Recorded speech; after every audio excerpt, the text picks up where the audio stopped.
अरे मानेगी क्या, मान गई सरकार हमारी, मान गई। कौन बोल रहा है? हनुमान बेनीवाल के साथी बोल रहे हैं। कैसे 8 दिन से प्रदर्शन कर रहे थे, धरने पर बैठे हुए थे और आज जीत हासिल हुई सुबह 5 बजे सकरात के दिन। अब आप देखिए, किसानों के लिए, बजरी माफियाओं के लिए और खनन के लिए, अवैध खनन के लिए उन पर रोक लगाने के लिए यहाँ पर बैठे थे धरने पर हनुमान बेनीवाल।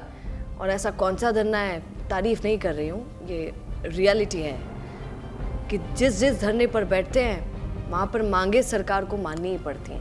आज 2 धरने थे, आप तो जानते हैं, उधर से हेमाराम चौधरी कर रहे हैं, इधर से हनुमान बेनीवाल कर रहे थे। हनुमान बेनीवाल को तो जीत मिल गई, क्योंकि आप अब देखिए, लोग क्वेश्चन उठाते हैं कि मैडम जी याकी जीत क्यान हो जावे, इनके साथ ऐसे कौन से लोग घूम रहे हैं जो इनकी जीत हो जाती है और बाकी लोगों की नहीं हो पाती है। वो आपको बताऊंगी, ये हनुमान बेनीवाल खुद ही बोलते रहते हैं ये बात। तो खैर, आपको उससे पहले ये बता देती हूँ कि हनुमान बेनीवाल रात को गाड़ी से निकले और बोलने लगे कि सुनो, अभी तो ते जाओ, आप सुबह कूच कर सी जयपुर की तरफ, सीएमओ की तरफ, तब सीएम को पता चलेगा।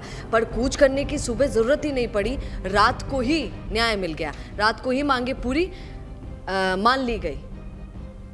तो वो बोल रहे थे, फिर वो कह रहे थे कि मुझे बाकी लोगों की भी सोचनी पड़ती है। ये वीडियो एक बार देखिए जिसमें हनुमान बेनीवाल गाड़ी से निकलकर जो हतोत्साहित हो गए थे उनको उत्साहित कैसे कर रहे थे, सुनिए एक बार। बुखार आ गया। ठीक है बच्चों, आराम से जाना सब।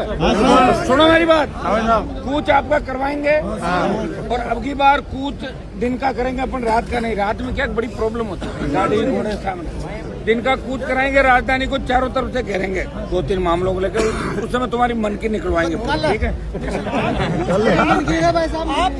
सुनिए मेरी बात, रात तो गई, रात में मुझे आपका ध्यान रखना पड़ता है। मेरे लिए आंदोलन से ज्यादा आपके स्वास्थ्य और बच्चों के उसका ध्यान रखना पड़ता है भैया, जान माल का। सरकार को भी और डराएंगे, ये डर ही नहीं। अब सब यहाँ पर सवाल उठाते हैं कि सर जी की ही बातें क्यों मान ली जाती है, नेताजी की। आप जानते हैं नेताजी के साथ कैसे कैसे लोग घूमते हैं, उनके फेवरेट। और ऐसे लोग घूमते हैं हनुमान बेनीवाल के साथ कि अगर नहीं मानी जाए तो वो सच में कूच कर भी जाते हैं, और ऐसे ही कूच करते हैं फिर भारी पड़ जाता है। मुझे हनुमान बेनीवाल का एक मंच पर जो उन्होंने कहा था वो बात बड़ी याद आती है, आपको भी ज़रा सुना देती हूँ, इसमें आप भी सुनिएगा। कि अगर ऐसे भाषण दोगे तो आज के बाद हम आपके साथ नहीं चलेंगे। मैंने कहा क्या हो गया? बोला आप बार बार कह रहे हो डोडा पोस्ट तस्करी दारू की, हम तो आते ज्यादा आपके साथ चल रहे हैं डोडा दारू वाले। फिर मैंने कहा मरो रे यार, मैं क्यों क्या करूँ, क्या करूँगा आप बताओ।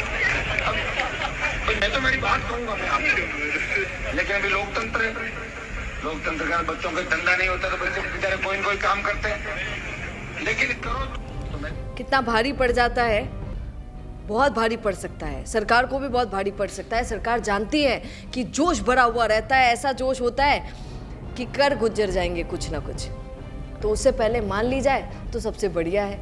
और इसीलिए देखिए, हेमाराम चौधरी की भी जीत नहीं हो पाई और यहाँ पर हनुमान बेनीवाल की जीत हो गई और उनकी बात मान ली गई। सरकार ने कौन कौन सी मांगे मानी है एक बार ये भी आपको बता देती हूँ। पूरी 6 मांगे हैं जो मानी गई हैं। सबसे पहले बजरी माफिया की मनमानी रोकना, देखा था आपने बजरी माफिया पर कैसे वो अधिकारी को बिठाकर बोल रहे थे हनुमान बेनीवाल, क्यों करते हो ऐसे, बोलिए अधिकारी जी हो जाओ लो काम, सबसे पहले ही नहीं बंद करो। अधिकारी जी नीचे गर्दन करके बोल रहे थे सर जी हो जाएगा। फिर वो बोल रहे थे क्या आपको अच्छा लगता है कि माफियाओं को आप पनपने देंगे क्या, तो वो कहता कि नहीं नहीं सर जी, हम थोड़े पनपने देते। बिना अधिकारियों की पैरवी के कुछ कोई काम नहीं हो सकता है, जानते हैं आप। ये तो कहने की बात है कि हमें पता भी नहीं चला, हमारे पीछे से ये सब हो गया। सर जी आपके पीछे से कुछ हो नहीं सकता है।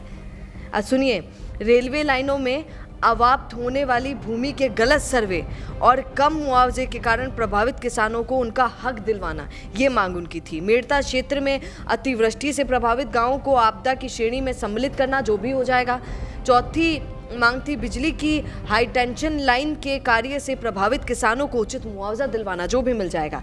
अच्छा, 5वीं बात है धनापा पुंदलू में कथित भाजपा नेताओं के इशारे पर गोचर भूमि की किस्म बदलने से जुड़ा प्रकरण, ये भी एक मामला था। फसल बीमा कंपनियों की मनमर्जी जो है उसको रोका जाए, ये भी एक मांग थी। अच्छा अब सुनिए आप, हनुमान बेनीवाल को 8 दिन लग गए, मांगों को मनवाने के लिए। धरना इतना लंबा था, क्यों? क्योंकि बड़े बड़े नेता भाजपा पर जोर लगा रहे थे कि ऐसा होना नहीं चाहिए। मुझे याद है ये गजेंद्र सिंह खिवसर मंत्री साहब, वो भी ये कोशिश कर रहे थे कि मांगे नहीं मानी जानी चाहिए, इसकी जीत नहीं होनी चाहिए, पर फिर भी ऐसा हो गया। अब क्या ही कर सकता है कोई। आप क्या इस पर कहेंगे? कमेंट जरूर कीजिएगा और बने रहिए द फैक्ट इंडिया के साथ। नमस्कार। ध्यान से सुनिए, क्या आप हमारी इन खबरों से अपने व्यापार को भी बढ़ाना चाहते हैं? तो आप भी खबरों के दौरान इस तरह के एलिमेंट्स पर अपना विज्ञापन दे सकते हैं, या फिर ऐसे खबर के 1 मिनट बाद अपना पूरा विज्ञापन डलवाएं, जो कि 8 लाख से ज्यादा सब्सक्राइबर्स और फॉलोअर्स वाले द फैक्ट इंडिया चैनल्स और पेजेस से राजस्थान के कोने कोने में पहुंचेगा, और इससे आपका व्यापार, ब्रांड, सब कुछ बढ़ेगा। बिजनेस अच्छा हो सकता है, लेकिन अगर नाम नहीं दिखा तो पहचान कैसे बनेगी?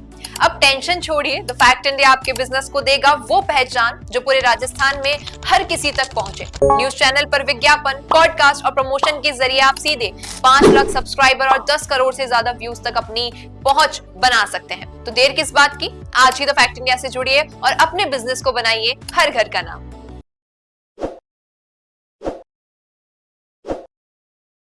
ताज़ा खबरों के लिए विजिट करें द फैक्ट इंडिया की वेबसाइट और डाउनलोड करें द फैक्ट इंडिया ऐप।